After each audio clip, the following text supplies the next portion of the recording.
Hello friends, welcome to English literature club with Barkha ma'am. Channel को subscribe कर दें और बेल आइकन को ऑल पर सेट कर दें जिससे कि आप हमारी कोई भी वीडियो मिस ना कर पाएँ। और आज हम पढ़ने जा रहे हैं एक बहुत ही famous metaphysical poet John Donne के द्वारा लिखी गई एक बहुत ही फेमस और खूबसूरत सी poem present in absence. Friends, सच में ये एक बहुत ही खूबसूरत पोएम है और पर्सनली मुझे बहुत पसंद है। आई होप पढ़ने के बाद आपको भी पसंद आएगी। फ्रेंड्स, पिछली वीडियोस को देखने के लिए डिस्क्रिप्शन बॉक्स में लिंक्स दिए गए हैं जिसके माध्यम से आप पिछली वीडियोस को देख सकते हैं। तो चलिए टाइम को वेस्ट नहीं करते हैं और शुरू करते हैं आज की पोएम। Let's begin.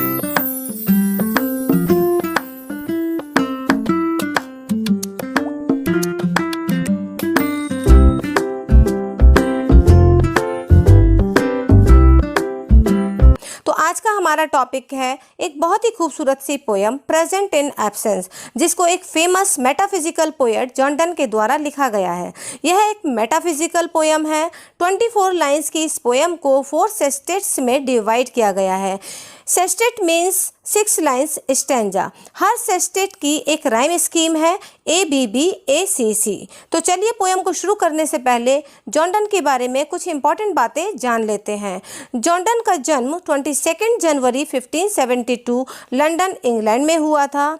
उनकी मृत्यु 31 मार्च 1631 लंदन इंग्लैंड में हुई थी। मृत्यु के वक्त उनकी आयु 59 ईयर्स ओल्ड थी। ऑक्यूपेशन की अगर बात करें तो वह एक पोएट, प्रीस्ट और लॉयर थे। स्पाउस यानी पत्नी, उनकी पत्नी का नाम एन मोर था जिनसे उनकी मैरिज 1601 में हुई थी। उनके फादर का नाम जॉन डन और मदर का नाम एलिजाबेथ हेवुड था। वह अपने sonnets, love poems, religious poems, songs और सटायर सर्मन्स के लिए फेमस थे। उनके कुछ famous works holy sonnets 19 sonnets का एक कलेक्शन है जिसको डिवाइन मेडिटेशन या डिवाइन सोनेट्स के नाम से भी जाना जाता है। कुछ famous poems a valediction, forbidding mourning, the flea, the good morrow, death be not proud. तो चलिए पोएम को शुरू करते हैं। लेकिन पोएम को शुरू करने से पहले मैं आपको कुछ बताना चाहूँगी कि जॉन डन ने इस पोएम को अपनी पत्नी, अपनी प्रेमिका एन के लिए लिखा था जब वो उनसे दूर एक बिजनेस मीटिंग के सिलसिले में जा रहे थे। उनका मानना था कि भला ही वो फिजिकली अपनी पत्नी के पास मौजूद नहीं है, लेकिन उनका मन और उनका दिल उन्हीं के पास है और उन्हें यह भी विश्वास था कि वो जल्द ही अपनी पत्नी के पास वापस आएंगे। पोएम का टाइटल है प्रेजेंट इन एब्सेंस। प्रेजेंट का मतलब होता है हाजिर होना, एब्सेंस का मतलब होता है गैर हाजिर होना। तो पोएम के टाइटल का मतलब हुआ किसी की गैर हाजिरी में किसी का हाजिर होना, यानी किसी की एब्सेंस में उसका प्रेजेंट होना। तो चलिए पोएम को लाइन बाय लाइन पढ़ते हैं और समझने की कोशिश करते हैं। Absence, hear thou my protestation against thy strength, distance and length. Do what thou canst for alteration, for hearts of truest metal, absence doth join and time doth settle. Thou मतलब you, protestation मतलब a strong declaration of protest यानी विरोध में कही हुई बात। thy मतलब yours, alteration मतलब change, metal मतलब courage और सेटल मतलब फिक्स। तो एब्सेंस को यहाँ पर एक पावर माना गया है और ऐसा माना जाता है कि एब्सेंस के कारण जो ट्रू रिलेशंस होते हैं, ट्रू फीलिंग्स होती हैं, वो धीरे धीरे खत्म होती चली जाती हैं। लेकिन पोएट इस बात से डिसएग्री करते हैं। वो कहते हैं एब्सेंस हियर दाउ माई प्रोटेस्टेशन, कि एब्सेंस तुम्हारे विरोध में की गई मेरी इस घोषणा को सुन लो।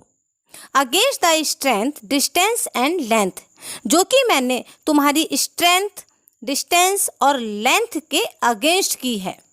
Do what thou canst for alteration, तुम जो कर सकती हो वो तुम कर लो, हृदय परिवर्तन करने के लिए या फीलिंग्स को खत्म करने के लिए। For hearts of truest metal, क्योंकि जो सच्ची साहस से भरे हुए हृदय होते हैं, एब्सेंस डॉथ ज्वाइन, एब्सेंस से तो उनका प्रेम और ज़्यादा स्ट्रांग हो जाता है। एंड टाइम डॉथ सेटल, और टाइम का उनके प्रेम पर या उनकी फीलिंग्स पर कोई भी प्रभाव नहीं पड़ता है, बल्कि टाइम और एब्सेंस के कारण उनका प्रेम और भी ज़्यादा स्ट्रांग हो जाता है। तो चलिए शॉर्ट में फिर से समझ लेते हैं लाइंस को कि एब्सेंस के अगेंस्ट पोएट ने यहाँ पर एक विरोध किया है उसकी पावर्स के अगेंस्ट, स्ट्रेंथ, डिस्टेंस और लेंथ के अगेंस्ट, और कहा है कि जो तुम करना चाहती हो वो तुम कर लो, हृदय परिवर्तन करने के लिए या फिर किसी भी रिलेशन की फीलिंग्स को ख़त्म करने के लिए।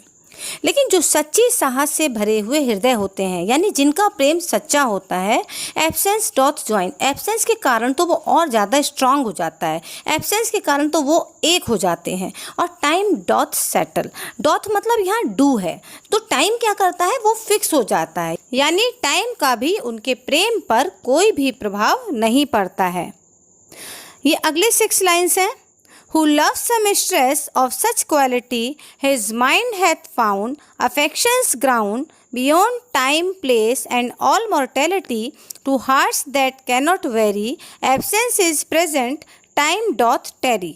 Mistress मतलब beloved, affection मतलब love, ground मतलब stability, mortality मतलब death, vary मतलब change, tarry मतलब stop।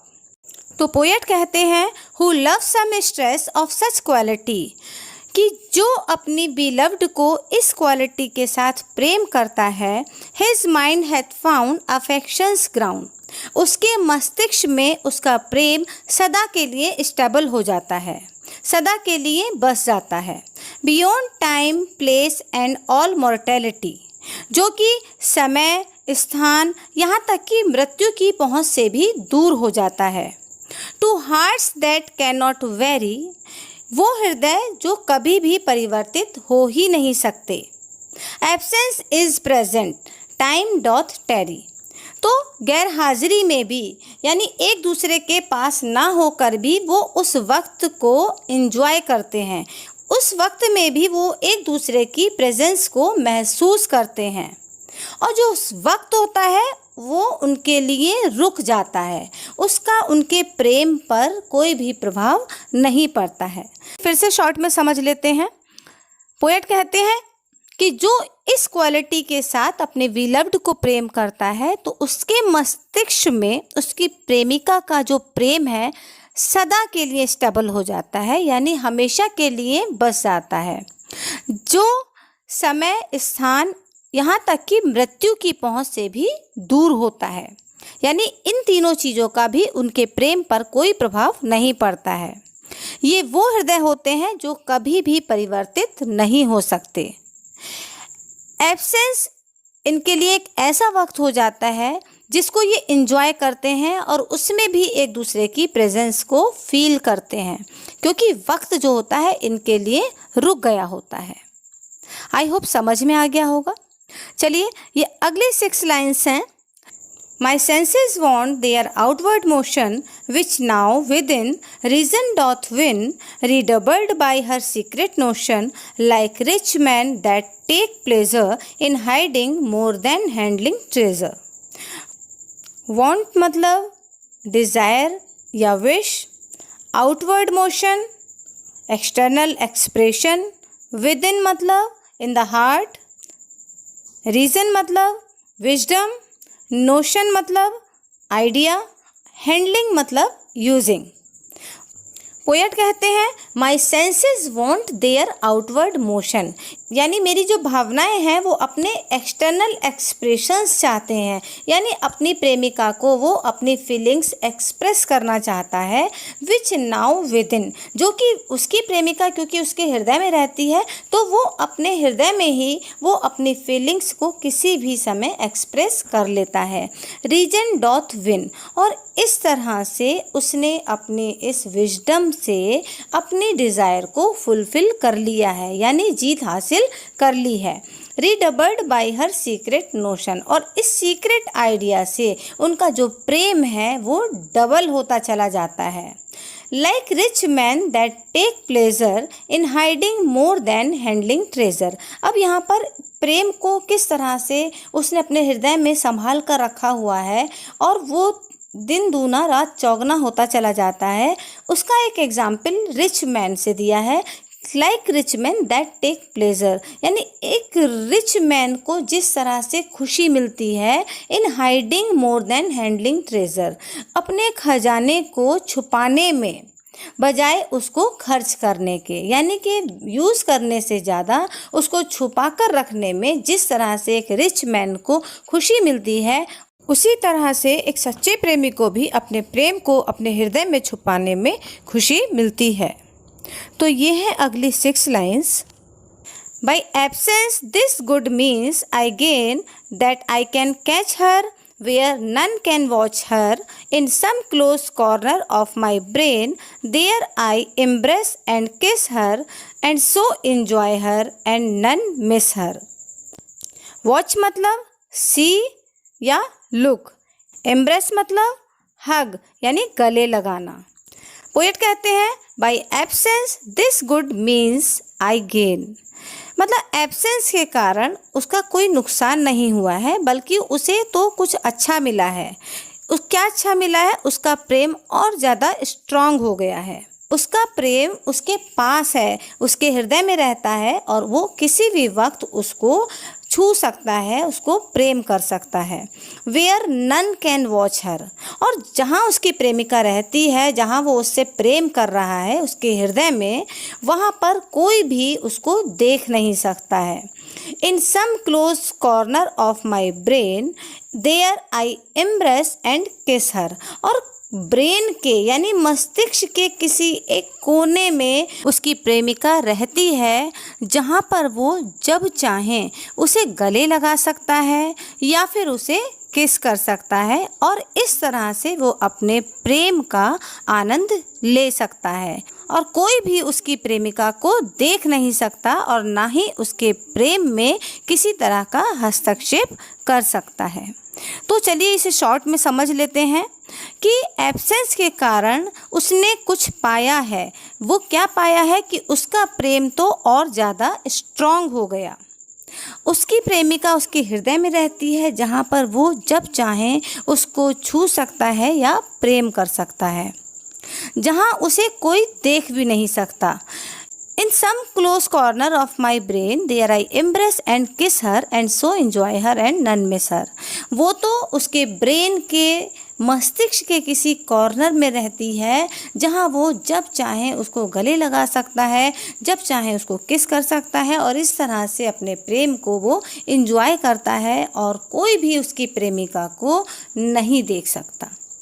आई होप आपको पोयम समझ में आई होगी। अगर सच में आपको पोयम पसंद आई है और समझ में आई है तो चैनल को सब्सक्राइब कीजिए और बेल आइकन को ऑल पर सेट कर लीजिए, जिससे कि आप हमारी कोई भी वीडियो मिस ना कर पाएँ। वीडियो को ज़्यादा से ज़्यादा शेयर करें, उन बच्चों तक पहुँचाएँ जिन बच्चों को इसकी ज़रूरत है। अगली वीडियो के साथ मिलते हैं। Thank you so much.